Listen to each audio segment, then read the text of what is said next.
Welcome to the Tuck Shop Podcast. Another week, David. How are we doing? It's another week. We're doing well. Thanks. Good to see you. I'm Matt Cernell, as always, coming to you live recording live at the University of Pittsburgh at Johnstown campus. Nice, bright, sunny day. We are really, really lucky to have a great guest on with us today. We're going to talk about some upcoming things, but I think before we get into that, David, we should probably acknowledge and talk for a couple of seconds. We lost Coach Pecora this week. And it's certainly a loss to the university. I know it lost to us. He was very kind to both of us with his time and just kind of always willing to help us out. I think there's going to be, keep an eye on for stuff from social media for anything that is related to what is going to happen if you're interested in learning more or paying respects or so forth. Yeah, Coach Pecora was one of those, I'm going to, I think, state some obvious things. I mean, he was one of those stalwart pillars of the university. I know when I came back after being gone for 45 years, I think one of the first people I paid a visit to was Coach Pecora, and it was interesting because there was that, as alum, there's what are those connections that we have back to the university. The university is buildings, but it's people. So I remember I went and saw Coach Pecora and then saw Coach Ruccavina, who was also here since I started. But I think, he takes with him the person, obviously, is no longer here, but the memories, I think, are those things that alumni, I think that's the drawback to the university. Yeah. Buildings are one thing, but I know it's kind of an obvious cliche that it's the people that you remember and those situations. And he definitely, we could go on forever, I'm sure, if we said, open mic for stories. There would be volumes. I agree, and that's one of the things. I never known Coach for a lot of years, being around for so long. Never wrestled, never was an athlete on campus, never spent much time in athletics prior to my employment as a contractor and faculty member on campus. But always knew Coach, and the little stuff that you never see behind the scenes. The wins you see, the news coverage you see, the wrestlers you talk to, the ones that I've had through class that show that work ethic that I've always come to expect of wrestlers that have been coached by Pat Pecora. He'd reach out. He'd email me when I was very sick. Mm-hmm. How you doing? How's it going? How you feeling? He'd come over at events. Hey, you're looking good. That little touch that he didn't need to, but it was very nice. I want to encourage anyone, if you want to actually hear more, Coach was very gracious with his time and sat down with us last season and recorded about half hour, 40 minutes with us on the podcast. And that episode's in the back catalog. Just kind of hear some of the cool stories that he shared and get a little bit of his personality.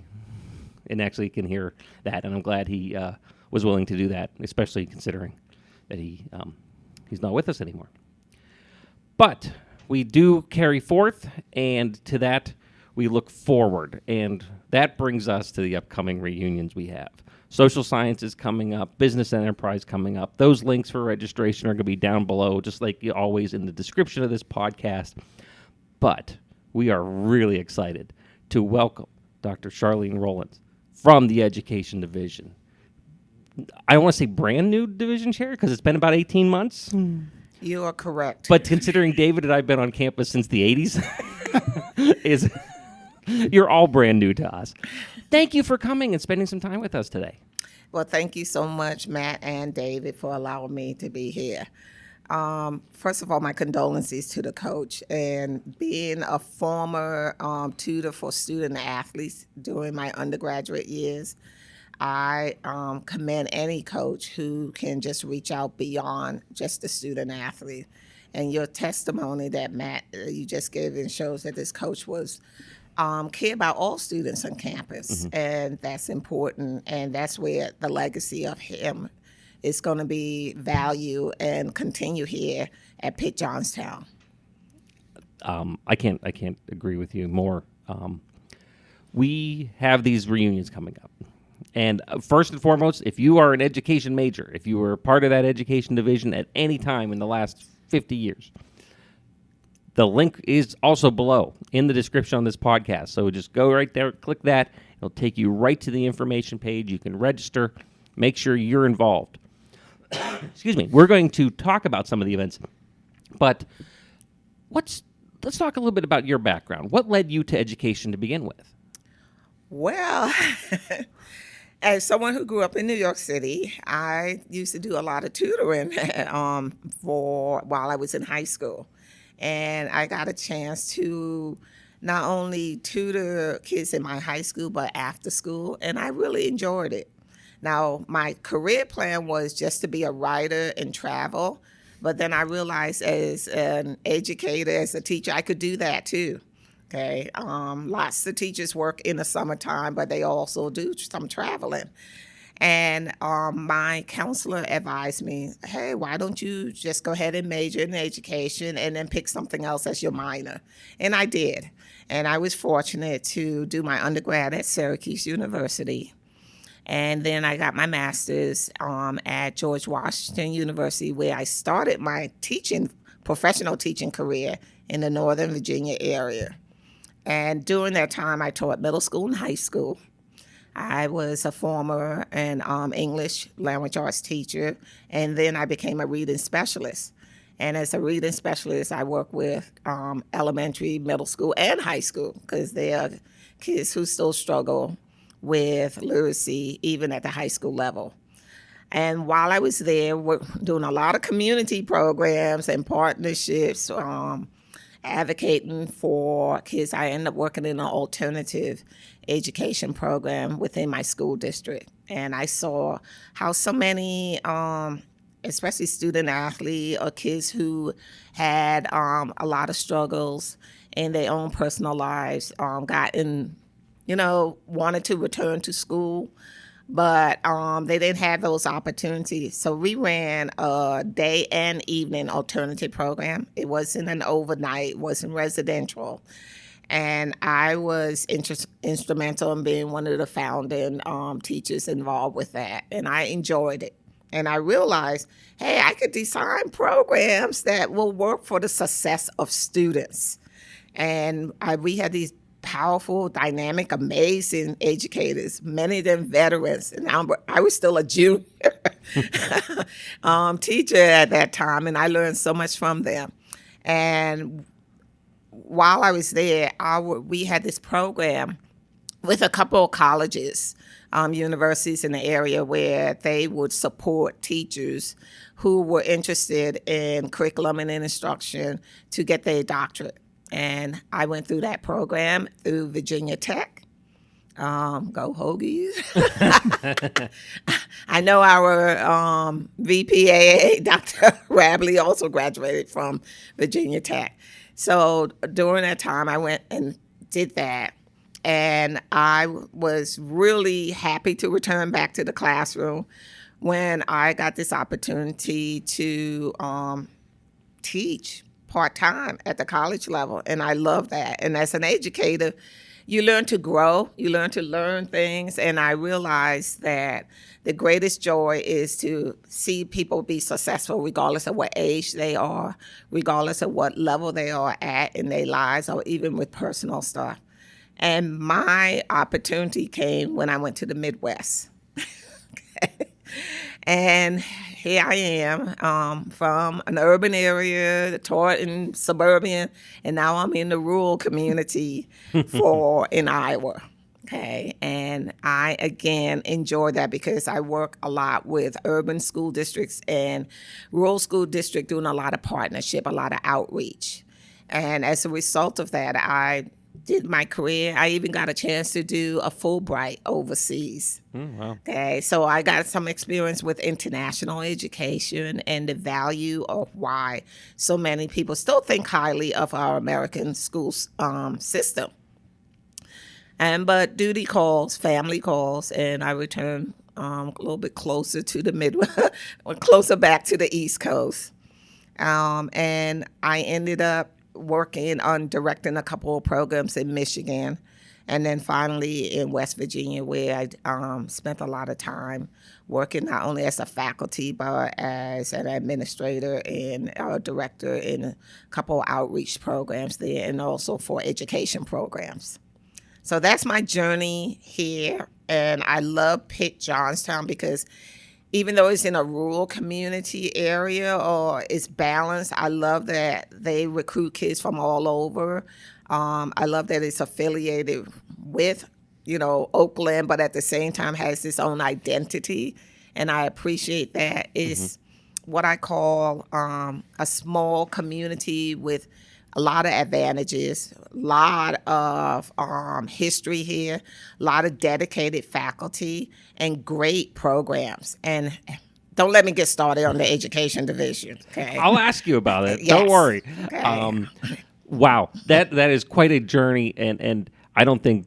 Are you surprised, David, knowing the energy that Charlene has brought to this reunion? That journey took place. No, I don't. It's interesting. I'm just going to interject here a little bit. You use the word a lot, alternative. And I think that's interesting.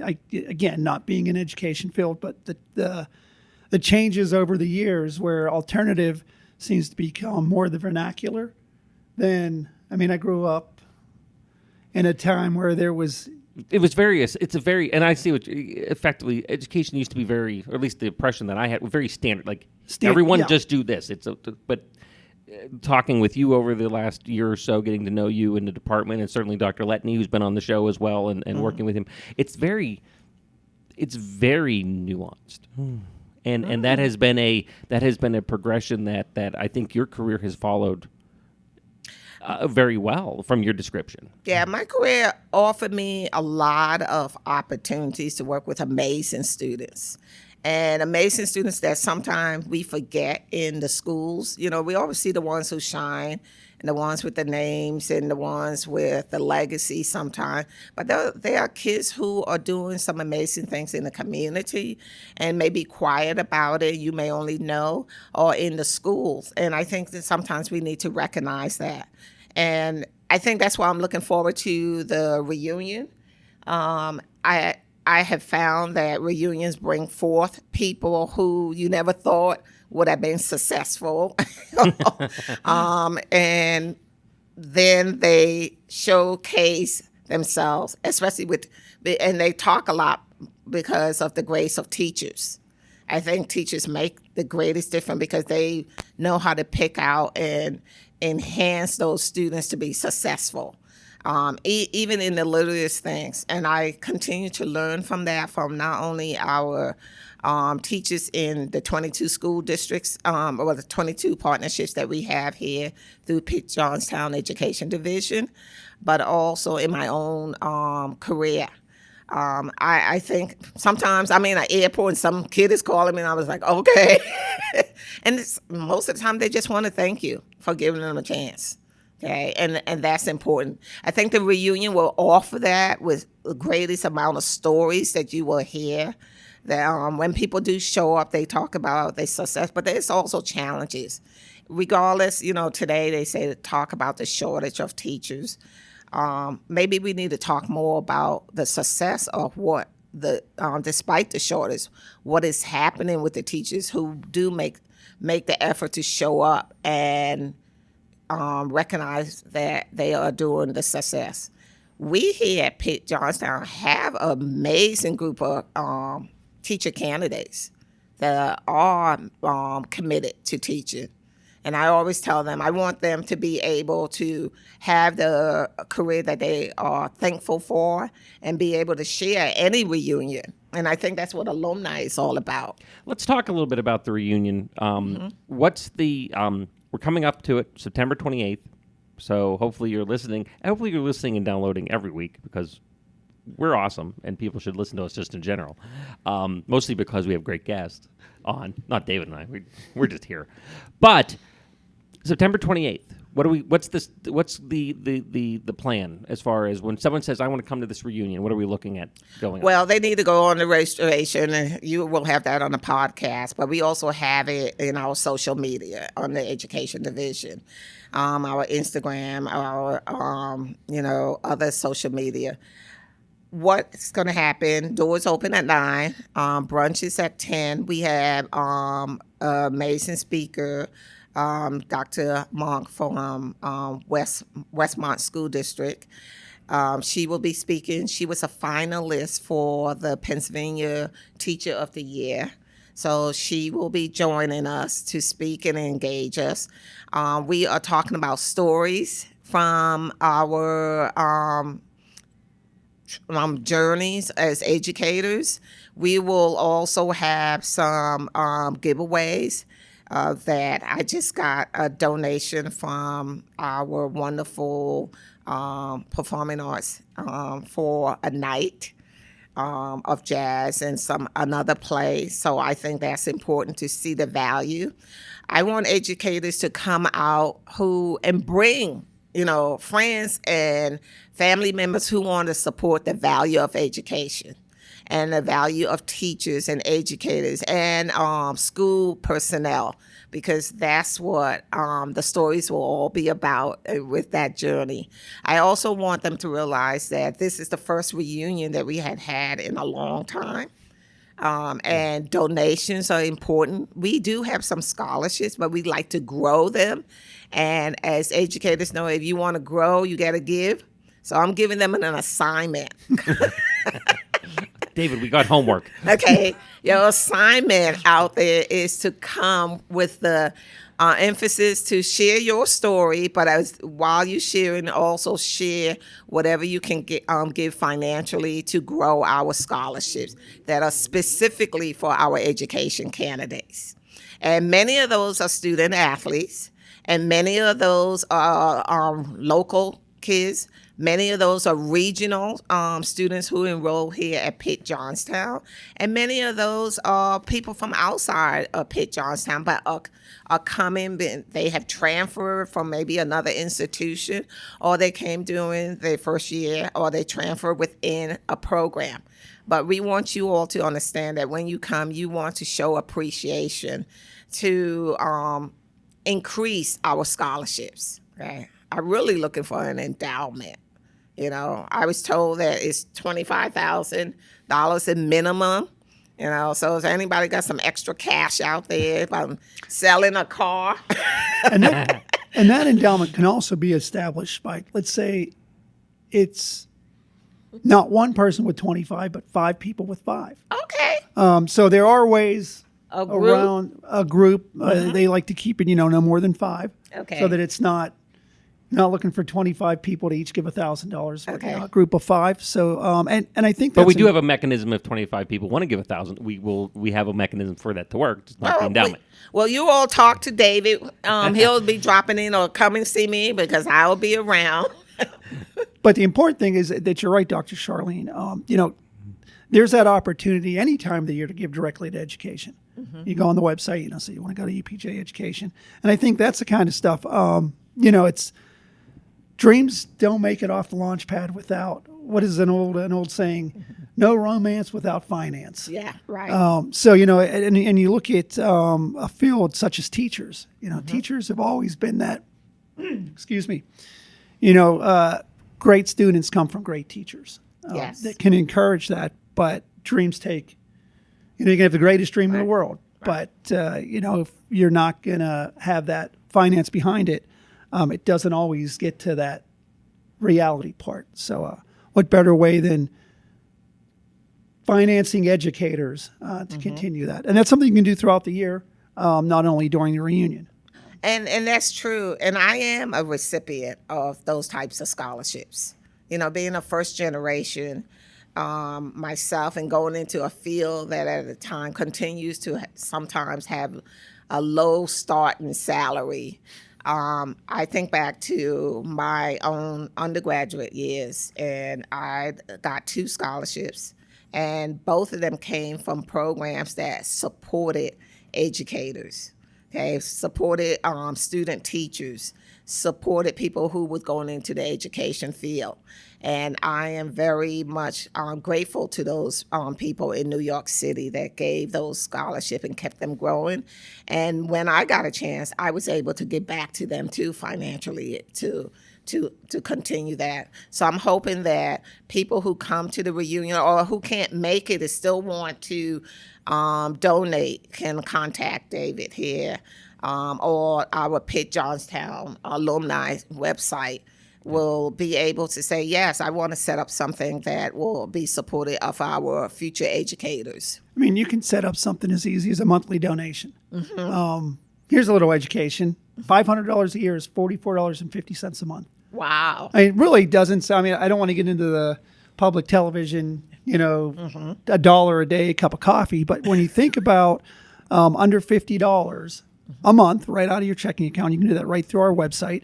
And, say you wanted to go to education, whether it's a scholarship or to the division, $500. What would you do with $500 extra a year? That would really help, especially for mileage for student teachers. It will also help for when there's dress codes and stuff that you need. It will also help to support our students going with our faculty to these professional development opportunities. We have a couple coming up now, going to Philly, going to Harrisburg, that they represent Pitt Johnstown. And that's what I want people to understand, that they need to donate directly to Pitt Johnstown, because that's where you will see the value and the effort. I'm a assistant treasurer for a couple organizations, so I know the value when that money comes directly. I want people to understand that Pitt Johnstown is a good steward of the kids who come here and to enable them to be successful, but they also need some financial help. And it's not always coming from, other scholarships. We need some direct ones. And that could be what I call the money journey, directly to Johnstown, Pitt Johnstown. Yep. I completely agree, and I've structured my entire donation around that. Every year since the day I graduated, the money make sure it comes here for my program, for education, for PPAC, for athletic, whatever it is.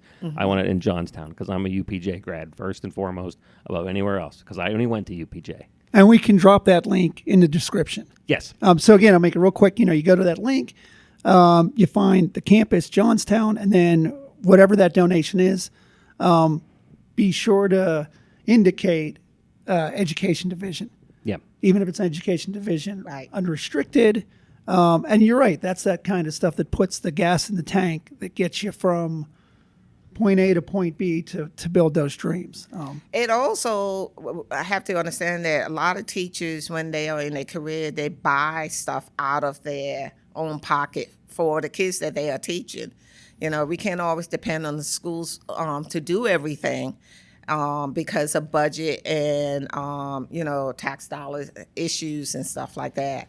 But and most of this is no longer tax deductible at times for especially early career teachers because, whatever, use your tax professional for that information. So that $500 can make a difference to prepare them to understand how to diligently and committedly and financially distribute that as they work into their own career.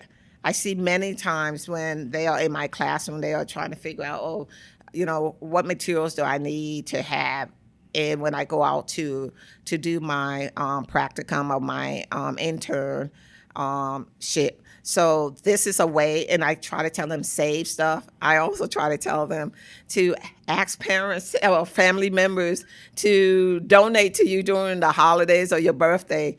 But here's a chance at the reunion and after. It is. To continue to do it from an institutional standpoint.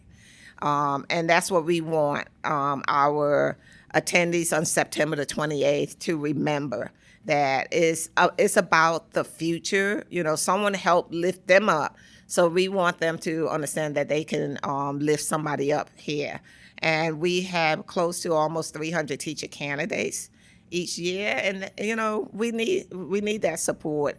And now we also getting back some teachers people who started and want to return and finish up for their certification stuff. And that's, a heavy lift too. So we encourage this donation as a way to what we call the second career people to support them as well. So even if you don't want to do so much the young people, the undergrads, we could do the post-bacular, the second career people who are trying to balance maybe a full-time job, a part-time job, their family, and then coming back to get licensed to be in the profession of as educators. Just a massive number of potentials there, and any help is absolutely appreciated. September 28th is the reunion. We have It's also homecoming. Well, I'm getting to the Okay, schedule. all right.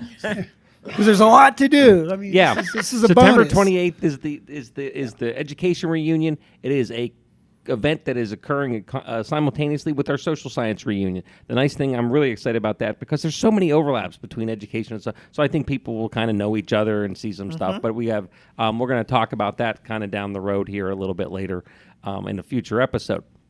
That day, as David kind of barged in with, is also the alumni and family weekend, homecoming here on campus. So the brunches and the reunions kick off that morning. There's events after the sit down portion of the reunion. We're going to do an opportunity for campus tours. If anyone would like to see some of the old places they used to see, that used to work and spend time while they were getting an education here, we can do a really great tour that, for the most part, goes off pretty well. There's also ladies' women's rugby in the afternoon. Women's rugby, men's rugby Friday night, women's rugby in the afternoon. There's a not a picnic, excuse me, but like a fair There is, going on correct. during the afternoon. There's dinner on campus. If You can pre-register, go through the I think it's in the cafeteria. It is. So if you haven't been to the cafeteria in 30 years, it's a great experience. Come back. We actually had a faculty member join us last week who hadn't been there since she was a student and said, "Oh my goodness, this is great to come back and actually go through it again and kind of relive the vision." As well as the coordination of the homecoming court that evening. There's a bonfire, there's fireworks, and the Alumni Association and Institutional Advancement will have a alumni tent with cash bar, so you can come hang out with alumni, whether you're at the reunion in the morning and spend the whole day, or you're not a member of education or social science, but you still want to come and spend the afternoon or the evening and see alum and tour around. Maybe you're an alum and you're a parent and you're coming for the first time after a couple weeks to see how well organized your child's dorm room is. Hang around and you can spend some time with other alum at our tent. Did I miss anything? No, and again, we all talk to a lot of parents. Some that both parents are alum, some that both parents are in education. So to Matt's point, if you're coming up to do the old homecoming family visit, why not grab brunch with others that went through the same program, grab dinner on campus, tell some stories at the brunch, or come to the hospitality tent and tell more stories and watch some fireworks. We'll see how different the stories are between the morning brunch and the paid bar in the evening. And the hospitality tent in the evening. Again, fireworks. We're also doing another bonfires we've done before. So it's, we started off, this podcast talking about, the stories, around Coach Pecora. Again, that's what makes University of Pittsburgh at Johnstown, makes it what it is those stories. I agree. And you said a key word, family, being that it's a family event. So it's okay to bring kids up here as well. Yep. It's a safe and spacious. I had brought my kids up here when I first started 18 months ago, and I didn't need to worry about that. I went to my office and did what I had to do. They discovered some wonderful things on campus. Not only how the buildings were constructed and stuff, but also the landscaping. It's beautiful up here. The views up here, great photography and visual areas. Accessibility is available, just getting from one building to, the cafeteria. The library has our curriculum room that showcase some of the materials that we use for education. And even if people are in different fields, okay, this is a post secondary education institution. So they value education, and that's what I want people to understand, that the education division is not just preparing people for K to 12, but they're preparing for people to just teach about education. And most of our teachers and educators and administrators are very active in the community. So if you just want to give back, like how the coach did by just speaking to someone in your community, speak to them about coming up here and being a part of the homecoming social science and education reunion brunches. I am excited. I'm looking forward to this. It's a couple weeks away, so make sure you get that link and you register. We need you registered early so we know account for effectively so we can feed you. Yes. Register. It's important to register, but if you're, we talked about a lot of things, and if you want to see that schedule, the schedule is on our Facebook page. It's on our LinkedIn page, the Alumni Association. Mm-hmm. All the links are there to go and register. So it's kind of a one-stop shop. I know we talk about a lot of stuff here. Check out our social media. Anything that we talk about tends to be on our LinkedIn page Correct. and our Facebook page from the Institutional Advancement and Alumni Association. As well as education. And then education has been sharing out the information about their events, and so is the other divisions. And I know student life has been sharing out the information about the homecoming stuff because they're a big part of coordinating all that. Because David and I know nothing about how to do a coordination. Well, then you need to ask educators that, because they do that for their own homecoming, especially at the high school level. So, I am very happy to leave that to your division. Okay. That social aspect of reunions are wonderful. It also helps you to reconnect and to give some good advice to the next generation that is coming through. And for those people who are retired educators, we love to still have you back here. Yes. We value your input, and we want to hear your stories. In fact, I have to tell this one. When I went to, when I left my school district, there was one significant teacher. She was in special ed, and we would work together. I was always mostly in regular ed education. And a few years back, she retired, and she was the longest serving, teacher in the school district, 45 years. Okay. Wow. And I told her, I said, I think I know somebody who beat you. and she was like, no. I said, that was in Virginia. When I was in Iowa, it was 49 years. Okay, and they raised a family on top during that time. So you see how the dedication is out there, and we want to hear those stories, but we also want you to come back and do it on campus, on September the 28th. We look forward to having everybody. Dr. Rowland, thank you for coming and spending a chunk of your morning with us, and we look forward to seeing you on the 28th. Okay, it was a pleasure, and thank you, Matt and David, and I hope to see you all, despite it's going to be so busy with these educators. I'll try to catch up with all of you on September the 28th. A social science and humanities majors. Lot going on. And thank you again for inviting me. This has been a pleasure. And for those who still, want to, the registration link is out there. Thank you again. Have a great week, everyone.